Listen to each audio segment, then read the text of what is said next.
안녕하세요. 이번 강의를 진행하게 된 이종민입니다. 본격적으로 강의를 진행하기에 앞서 저에 대한 소개를 간단히 드리도록 하겠습니다.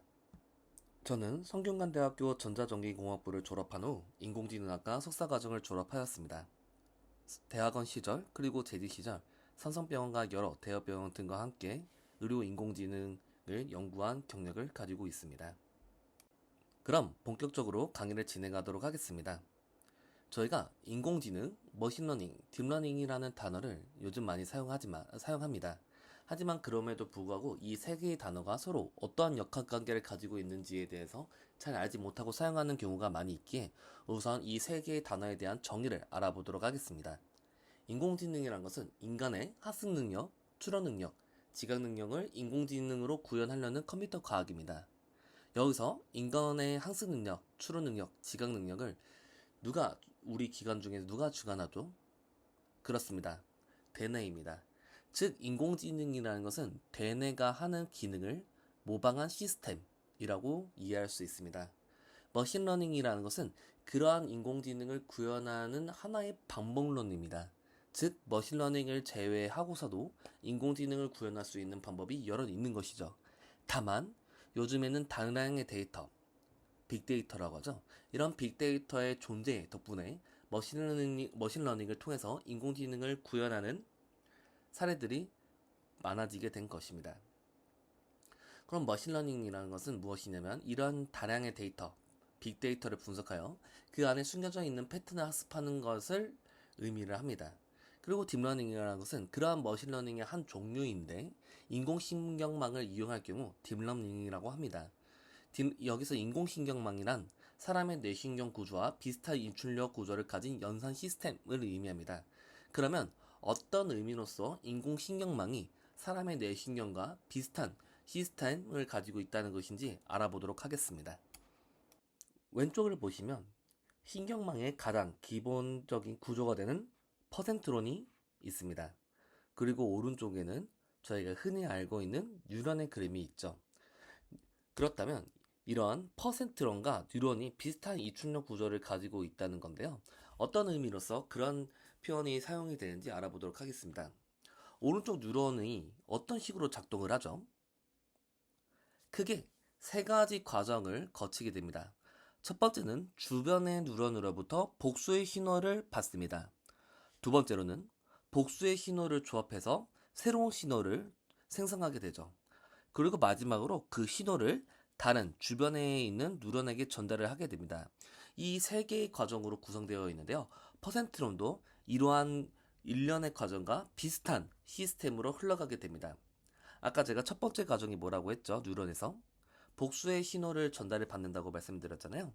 그러면 이 복수의 신호가 퍼센트론에게는 복수의 값이 됩니다.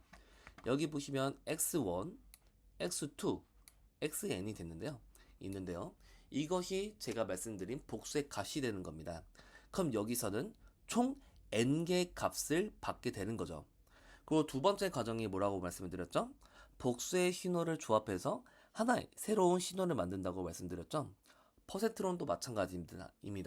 x1부터 xn, 이 n개의 값을 가지고 새로운 값을 생성을 하게 됩니다. 그러면 그때 어떻게 값을 생성하게 되냐면 이 x와 더불어 여기 보이시는 w들을 사용하게 됩니다. 이 w를 저희는 weight라고 부릅니다. 그러면 이 x와 w를 통해서 어떻게 값을 생성하게 되는 걸까요? 어렵지 않습니다. 아주 간단하게 값을 생성하게 되는데요. 이렇게 됩니다.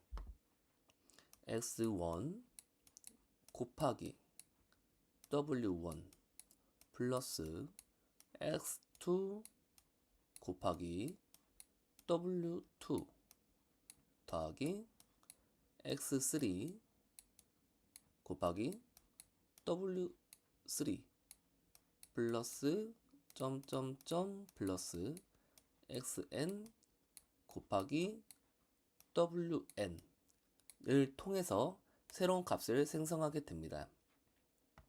여기다가 이제 나중에 본격적으로 머신러닝을 배우시면 알게 될 수도 있지만 여기 f가 보이시죠? 이 f가 펑션을 의미하는데요. 여기서 계산을 그대로 멈출 수도 있지만 이제 활성화 함수라고 해서 여기에 시그모이드 함수나 아니면 그 렐루 함수나 그 외 여러 함수들을 이용을 해서 그중 하나를 이용해서 이 최종적으로 생성된 값에다가 덮어 씌워주기도 합니다. 중요한 것은 복수의 x 값들을 이용해서 새로운 값을 생성했다는 점이 중요한 겁니다. 그리고 마지막 과정이 뭐였죠?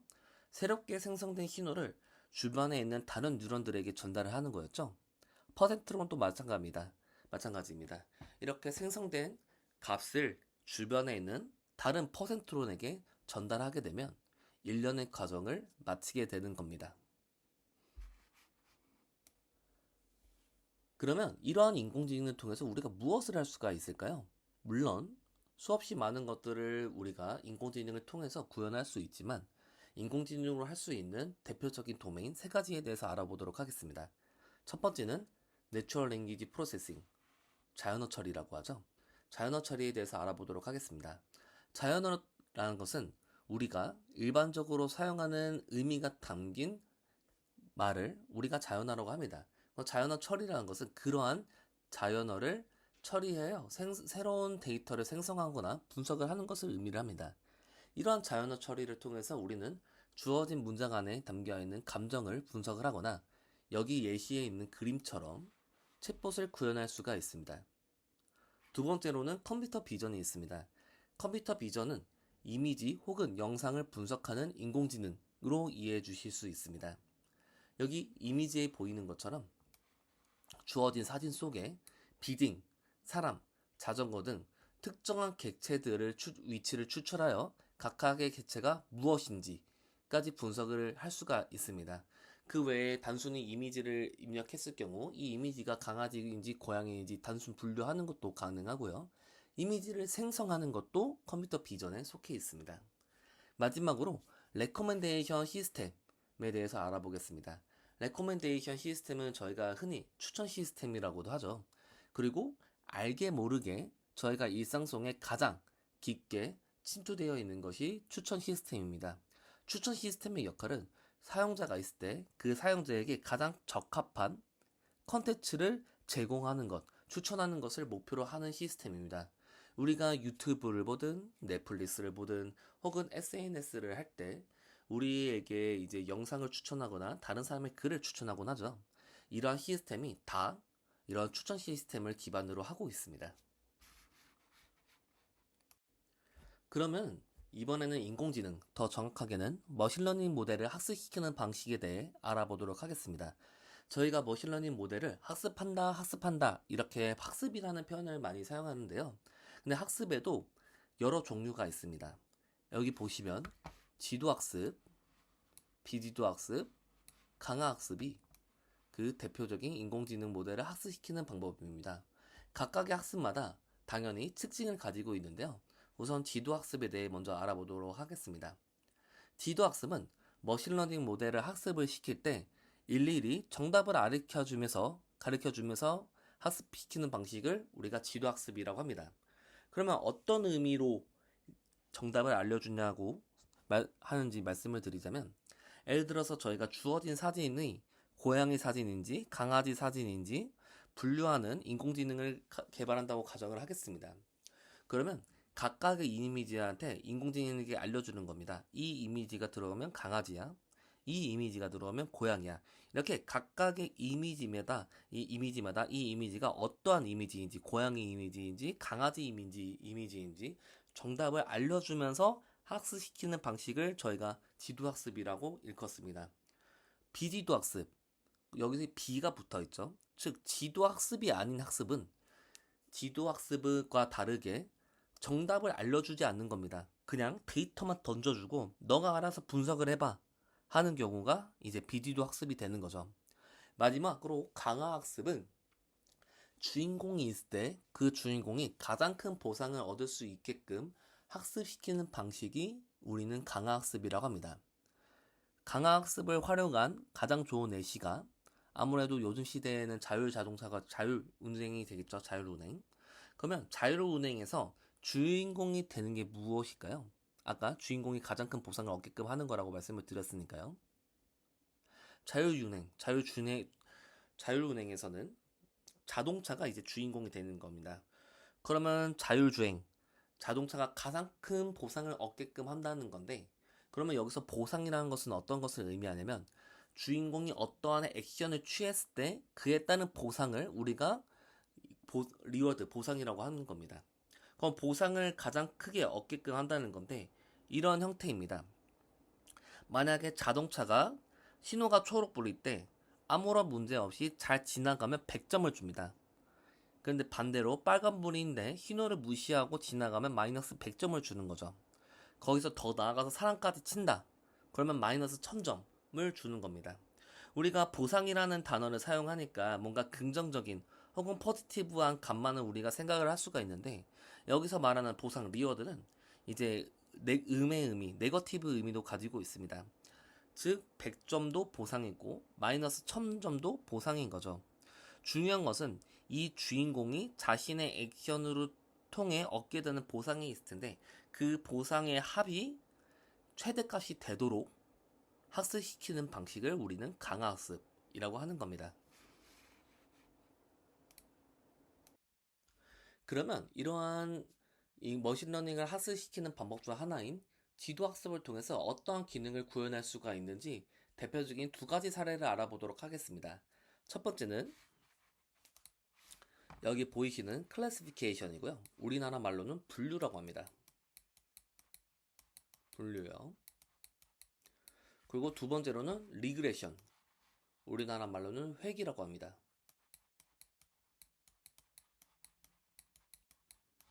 이 두 개가 대표적인데요. 우선 분류에 대해서 알아보도록 하죠. 분류라는 것은 주어진 데이터들이 있을 때 이 데이터들을 주어진 범주 안에서 분류하는 것을 우리가 분류, 클래시피케이션이라고 합니다. 아까 저희가 말씀을 나눴던 주어진 이미지를 고양이 사진이냐 강아지 사진이냐 분류하는 것도 이제 대표적인 클래시피케이션, 분류 도메인에 속하게 되는 거죠. 그런데 제가 한 가지 더 추가적으로 말씀드린 게 있죠. 주어진 범주 안에서 분류한다고 제가 말씀을 드렸습니다.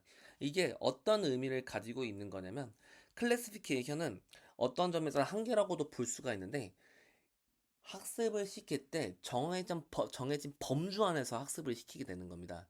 아까의 경우에는 이제 고양이와 개가 되는 거죠.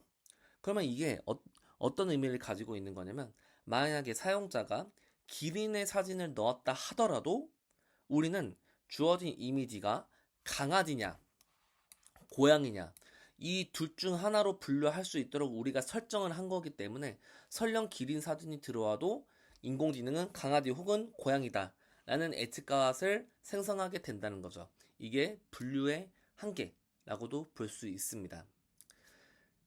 리그레션에 대해서 알아보도록 하겠습니다. 리그레션은 분류와 다르게 분류는 주어진 범주에서 이 데이터가 어떤 범주에 속해 있는 건지를 예측하면 되는 거였는데 회귀는 특정한 값, 저희는 이제 스칼라라고 하는데요. 특정한 값, 스칼라를 예측을 하는 것을 목표로 하고 있습니다. 그러면 이거는 어떻게 활용할 수가 있냐면 예시로 말씀드린다면 내일의 기온 혹은 내일의 습도, 이 내일의 풍량 이거는 어떠한 특정한 실수 값으로 구성이 되어 있잖아요. 그러한 특정한 값을 예측하는 것을 우리가 회귀이고 분류와 회귀 모두 지도 학습을 통해서 우리가 구현을 할 수가 있습니다. 다음으로는 비지도 학습을 통해서 어떠한 기능을 구현할 수 있는지 알아보도록 하겠습니다. 여기서는 클러스터링과 토픽 모델링에 대해서 알아보도록 하겠습니다. 클러스터링은 우리나라로 군집화라고 하는데요.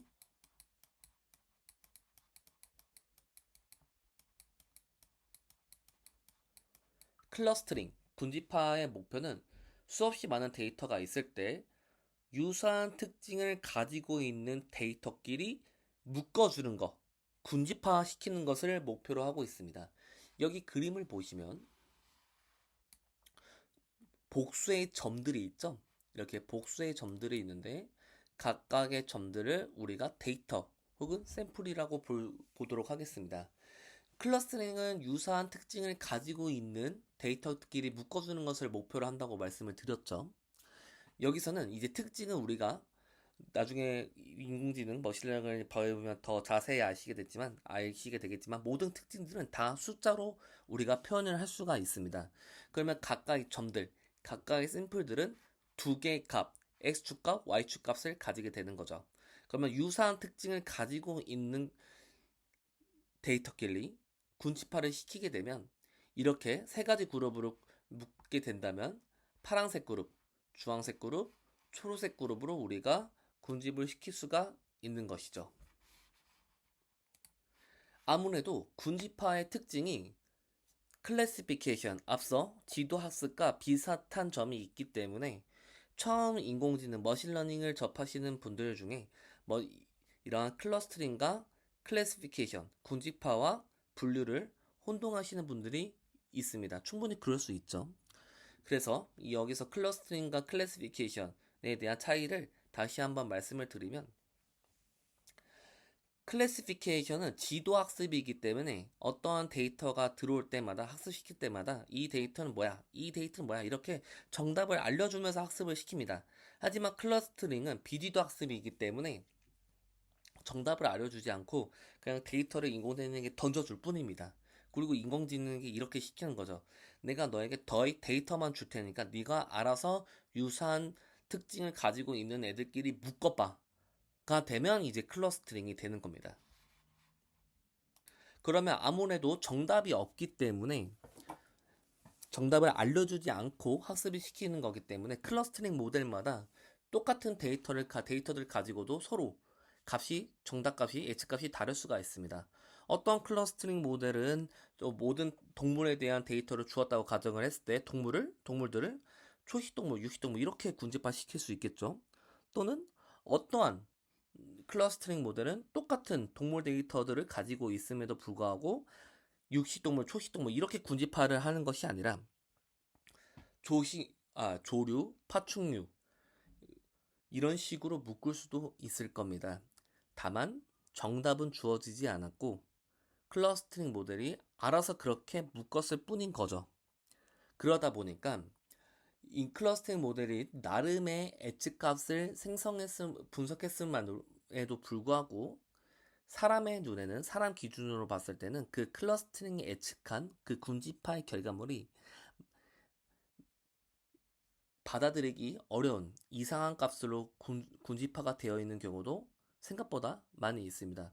그렇게 이제 비디도 학습의 문제는 정답을 알려주지 않았기 때문에 사람이 생각하는 결과물과 많이 상이한 경우가 자주 등장한다는 게 어떻게 보면 비디도 학습의 한계점이고 이 극복해야 할 약점이라고 우리가 표현할 수도 있습니다.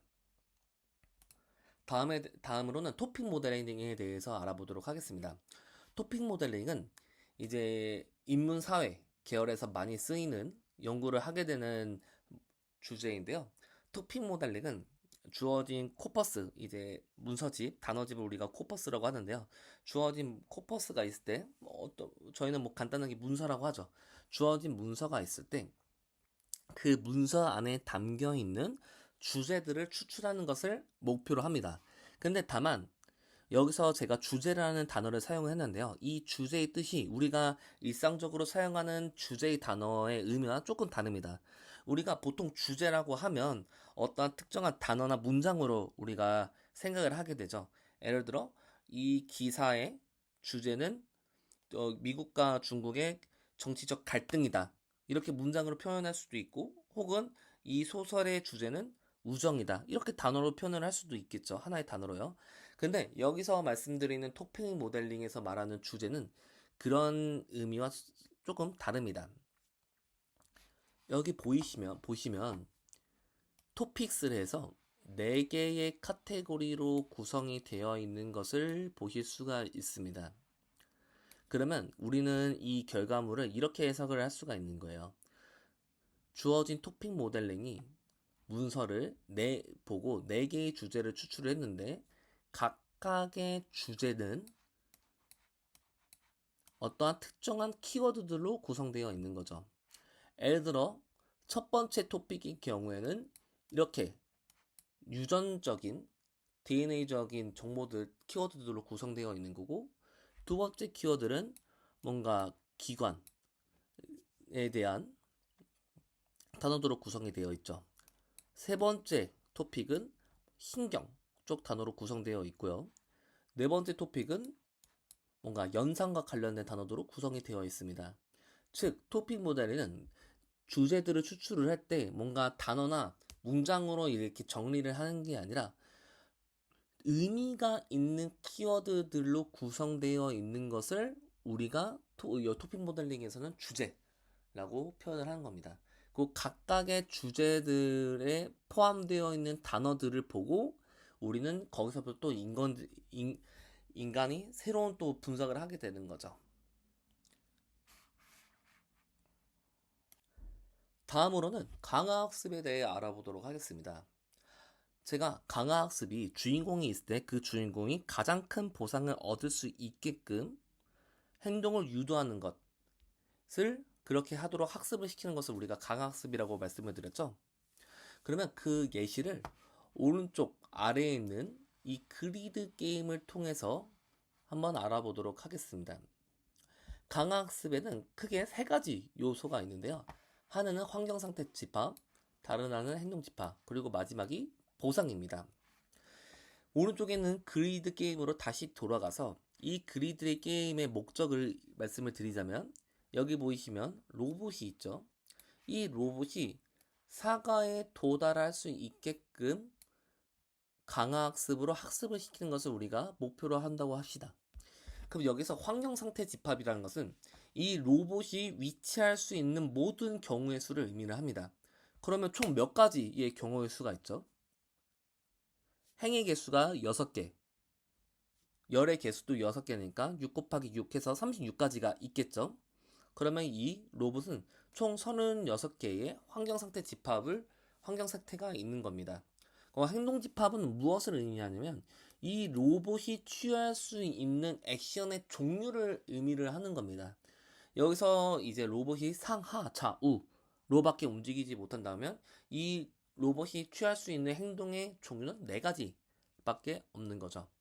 그럼 보상이라는 것은 무엇을 의미하냐면 이 로봇이 어떤 액션을 취하게 되면 이제 위치가 바뀌게 되겠죠.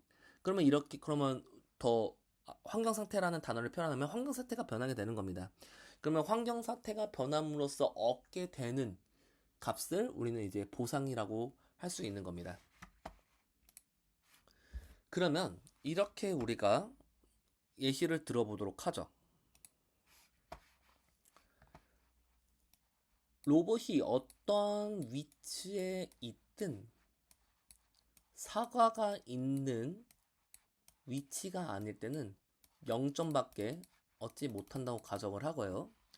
사과에 도달했을 때만 1점이라는 점수를 얻는다고 가정을 해봅시다.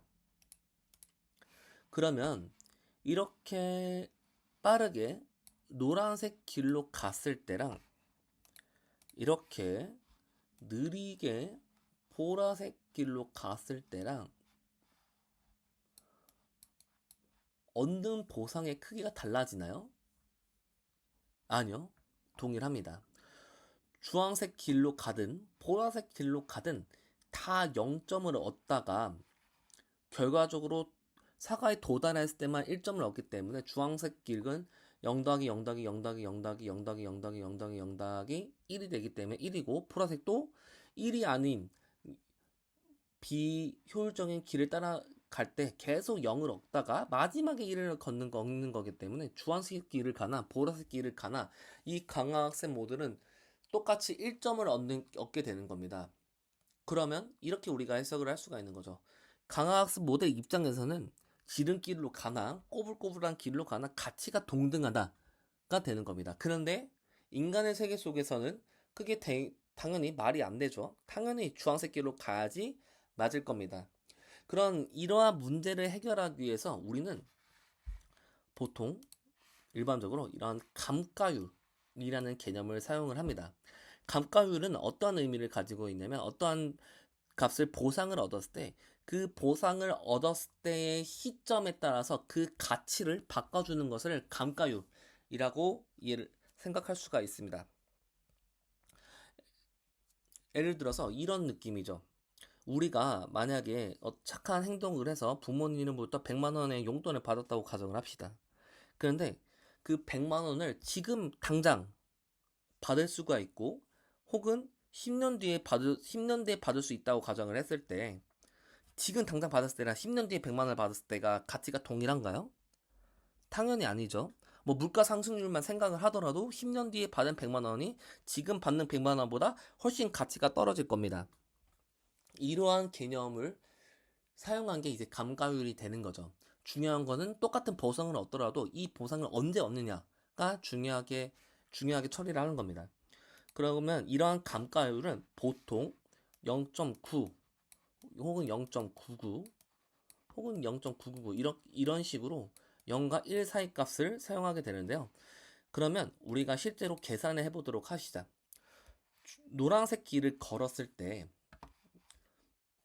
우리가 감가율을 0.9를 사용하게 되면 로봇이 얻게 되는 보상은 이렇게 우리가 계산을 할 수 있습니다. 0.9 곱하기 0 이게 한 번 이동한 거예요, 위로. 플러스 0.9의 제곱 곱하기 0 플러스 점점점 총 몇 번을 이동하죠?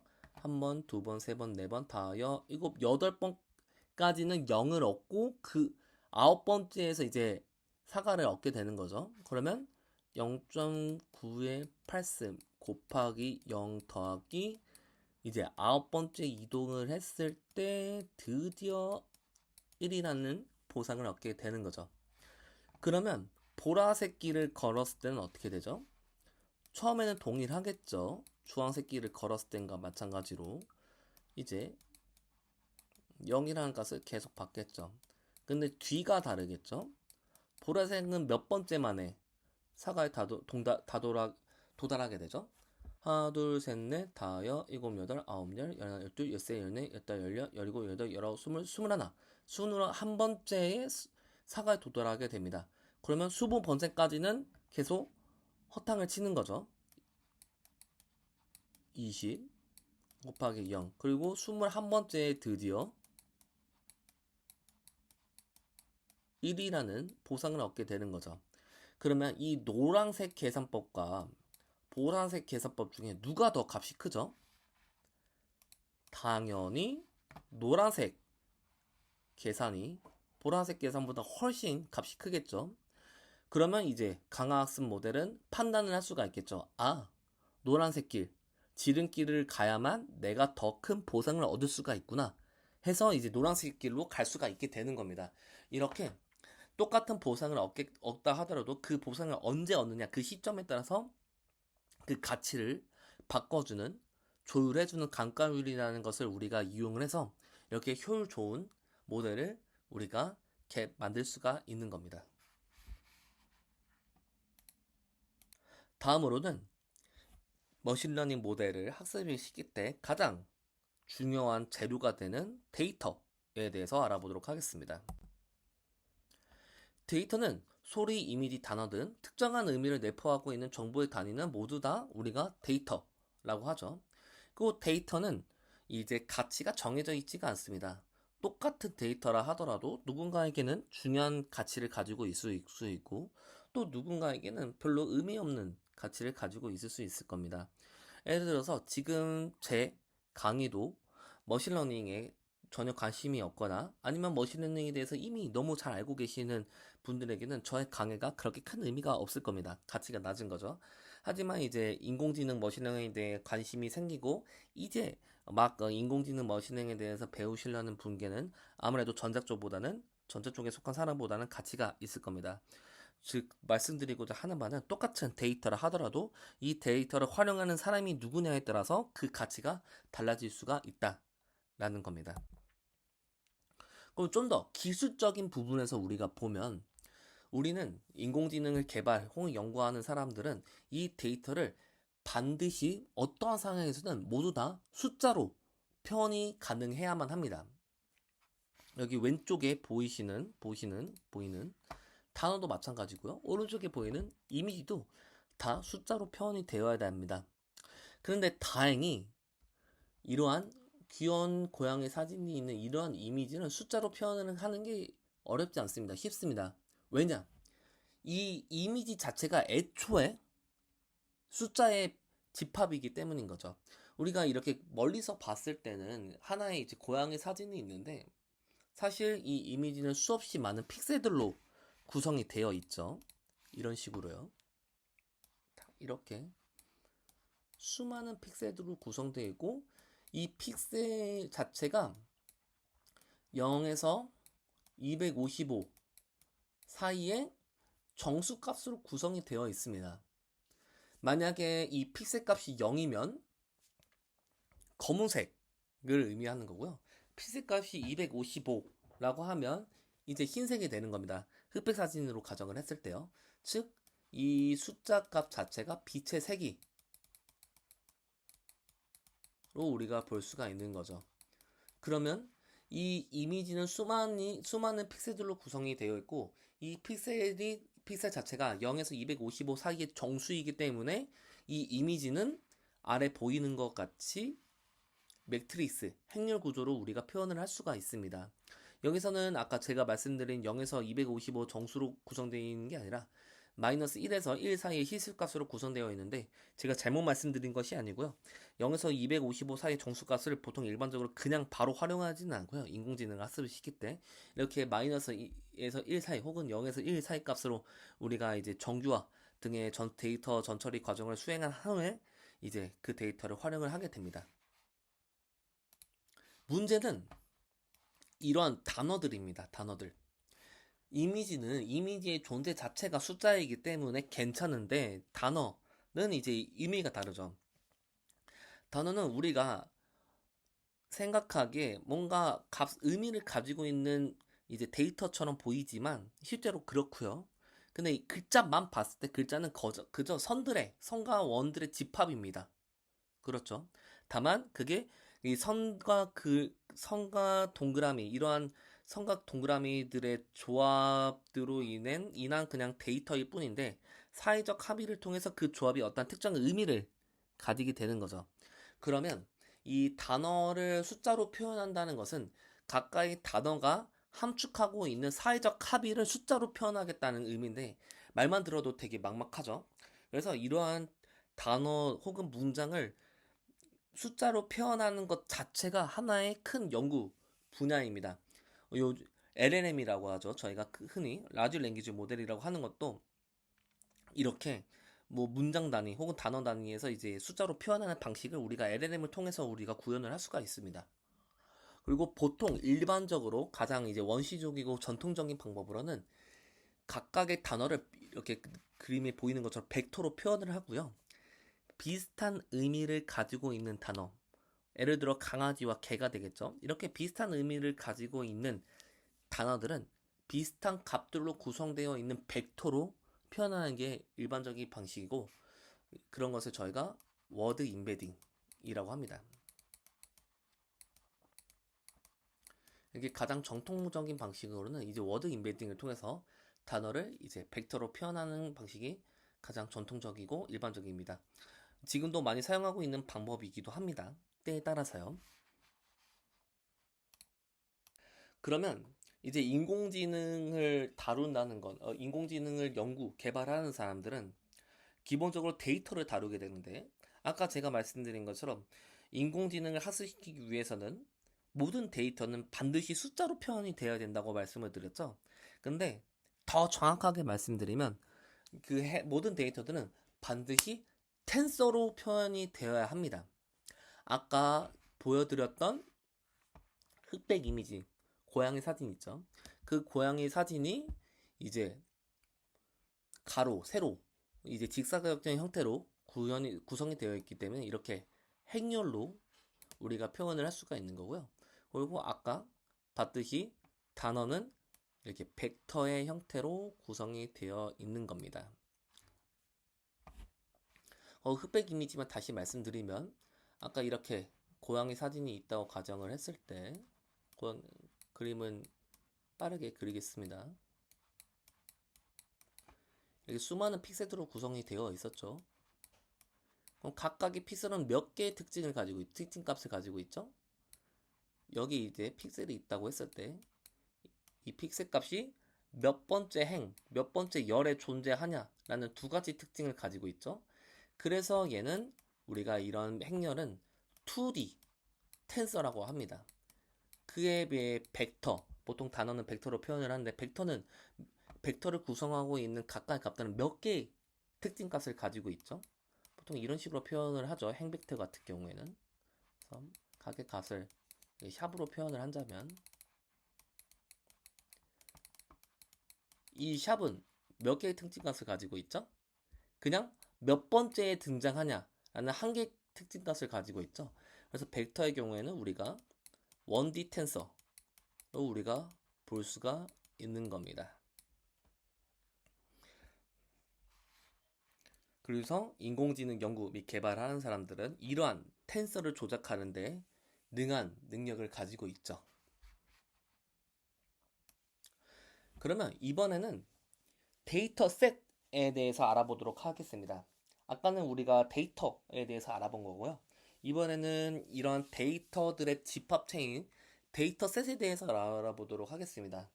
데이터셋도 그 종류에 따라서 그 활용하고자 하는 의도에 따라서 여러 종류가 있는데요. 옛날에는 데이터셋을 트레인셋과 테스트셋 이렇게 크게 두 가지 종류로 나눠서 우리가 생각을 했습니다. 트레인셋은 단어에서 나타내듯이 인공지능을 학습시키기 위한 용도의 데이터셋이고요.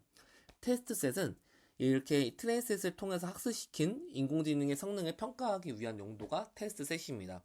혹은 실제로 사용한다고 가정하고 이제 사용하는 데이터셋이 이제 테스트셋이 되는 거죠. 근데 요즘에는 이렇게 데이터셋을 트레인셋, 테스트셋 이렇게 나눠서 사용하지 않고요. 밑에처럼 트레인셋, 밸리데이션셋, 테스트 이렇게 세 가지로 나눠서 우리가 봅니다. 근데 여기서 중요한 거는 첫 번째로 중요하게 볼 것은 보시면 여기는 실선이고 여기는 점선이에요. 그쵸? 여기서 표현하는 것은 무엇이냐면 이 밸리데이션 셋은 뭐 처음부터 밸리데이션 셋을 따로 뺄 수도 있겠지만 일반적으로는 이 트랜셋 중 일부를 밸리데이션 셋으로 우리가 활용을 합니다. 그러면 왜 밸리데이션 셋의 존재 의의가 무엇이냐에 대해서 알아볼 필요가 있는데요. 딥러닝에 입각해서 딥러닝 시점에서 우리가 설명을 해보자면 저희가 딥러닝 모델을 학습을 시킬 때 주어진 데이터셋을 한 번 학습하고 끝이 아닙니다. 동일한 데이터셋을 계속 반복해 가면서 학습을 시키게 돼요. 그게 어떤 데이터셋, 딥러닝 모델이 되었든 간에요. 이렇게 반복 학습을 하게 되는데, 근데 문제는 우리가 일반적으로 그냥 쉽게 생각했을 때는 반복해서 학습을 하면 학습을 할수록 인공지능 모델이 똑똑해질 거라고 우리가 생각을 하지만 실제로는 그렇지가 않습니다. 물론 처음에는 반복 학습을 시킬수록 인공지능 모델이 성능이 이렇게 그림처럼 똑똑해지겠지만 문제는 이제 계속 학습을 시키다 보면 이렇게 성능이 그냥 계속 세츄레이트 하거나 아니면 오히려 꺾일 수도 있습니다. 오히려 성능이 떨어질 수도 있는데 이러한 문제를 해결하기 위해서 사용하는 게 이제 밸리데이션 셋이 되는 거죠. 어떤 의미냐? 우리 또 학습을 시킬수록 계속 똑똑해지는 것이 아니기 때문에 마지막 학습 단계가 마지막으로 반복 학습했을 때가 가장 똑똑한 게 아니기 때문에 가장 똑똑했을 때의 딥러닝 모델을 추출하기 위해서 밸리데이션 셋을 학습을 시키는 밸리데이션 셋을 활용을 하는 거죠. 이런 식입니다. 첫 번째 반복 학습 트레이셋으로 첫 번째 반복 학습을 하고 밸리데이션 셋에서 성능 평가를 하고 두 번째 반복 학습을 하고 밸리데이션 성능 평가를 하고 그래서 제가 총 1000번을 학습시켰다고 하면 그렇게 똑같이 하다가 1000번째 반복 학습을 하고 그리고 밸리데이션에서 성능 평가를 해봤는데 800번째 학습을 했을 때 가장 성능이 좋았다고 하면 밸리데이션 셋 입장에서 그러면 그때의 인공지능 모델을 가져와서 마지막으로 테스트 셋에다가 활용을 하는 겁니다. 조금 웃긴 재미있는 예시를 하나 들자면 예시는 아니고 상상을 하자면 우리가 수능 공부를 할 때 대입 공부를 할 때 모의고사를 여러 번 보죠. 이게 모의고사 한 10번 본다고 가정을 하겠습니다. 그러면 각각의 모의고사를 볼 때마다 우리가 점수가 가장 다 동일하진 않을 거잖아요. 뭐 언제는 100점을 맞을 거고 언제 때는 90점을 맞았는데 제가 이제 10번의 모의고사를 봤을 때 뭐 6번째 모의고사에서 가장 점수가 좋았다고 합시다. 해당 모의고사에서. 그러면 그때의 모의고사를 봤던 저의 뇌를 따로 저장을 시킨 다음에 수능 당일날 그 6번째 모의고사를 봤던 뇌를 다시 가져와서 그때 이제 수능을 보는 거죠. 그 뇌를 가지고요. 이런 느낌으로 우리가 밸리데이션 셋을 사용한다 라고 이해해 주시면 됩니다. 그리고 한 가지 더 이제 중요한 것을 말씀을 드리고 싶은데요. 이제 데이터셋을 구성하는 데이터가 ND 텐스라면 이 데이터들로 구성되어 있는 데이터셋은 n 플러스 1D 텐서입니다. 흑백 이미지로 가정을 하게 되면 흑백 이미지는 데이터가 몇 D 텐서였죠? 2D 텐서였죠? 그럼 흑백 이미지로 구성되어 있는 데이터셋은 n 플러스 1이니까 3D 텐서가 된다는 겁니다. 예시를 들면 이제 제가 3장의 이미지로 데이터셋을 만들었다고 가정을 할게요. 비록 적은 수지만 아무튼 복수의 개수니까 데이터셋은 이긴 하죠. 그래서 이미지 1, 2, 3라고 하면 얘도 2D고 얘도 2D고 얘도 2D죠. 그래서 이 3장을 모았을 때 이렇게 어떻게 모아지냐면 이렇게 포개지는 겁니다. 폭에서 이제 관리를 하게 되는데, 그러면 이게 첫 번째 이미지, 두 번째 이미지, 세 번째 이미지죠. 근데 행렬이 복수개가 쌓이니까 어떻게 됐죠? 직사각형이 3장이 겹치니까 직육면체가 되었죠. 즉 3D 텐서가 된 겁니다. 그래서 어떤 데이터셋이 있을 때 그 데이터셋을 구성하는 데이터가 ND 텐서라면 데이터셋은 그보다 한 차원 더 높은 n 플러스 1D 텐서다. 이 점도 매우 중요합니다.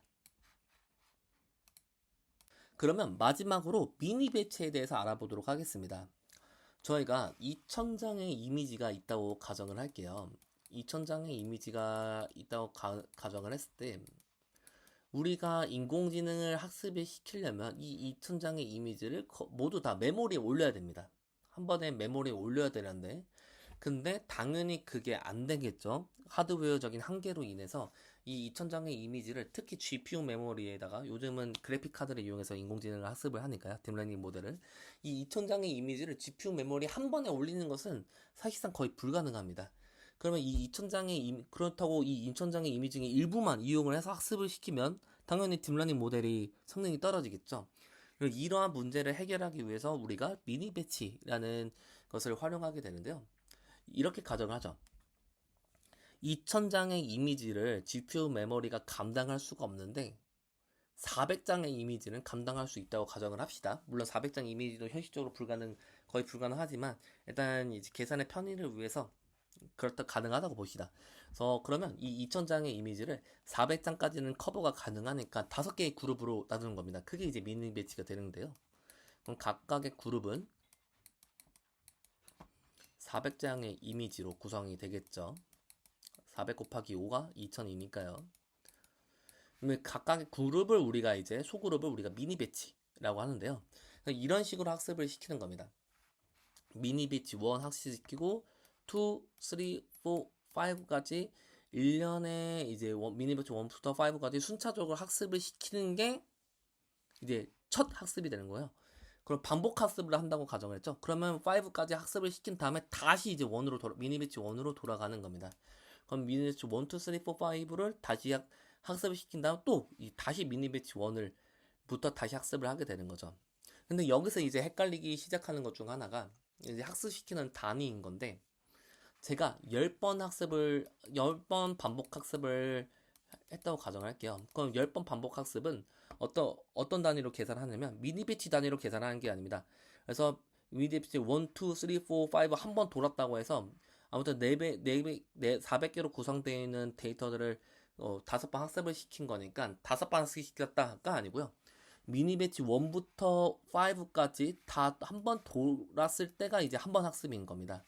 그럼 제가 주어진 데이터셋 2000장의 이미지를 가지고 10번 반복 학습을 했다라는 것은 미니 배치 1부터 5까지 학습시키는 과정을 10번 반복했다라는 뜻이 되는 거죠. 이런 식으로 보통 저희가 딥러닝 모델을 학습을 시킬 때 미니 배치 단위로 데이터셋을 쪼개서 학습을 시킵니다. 여기까지가 첫 번째 강의였고요. 다음 강의에서 또 뵙도록 하겠습니다. 감사합니다.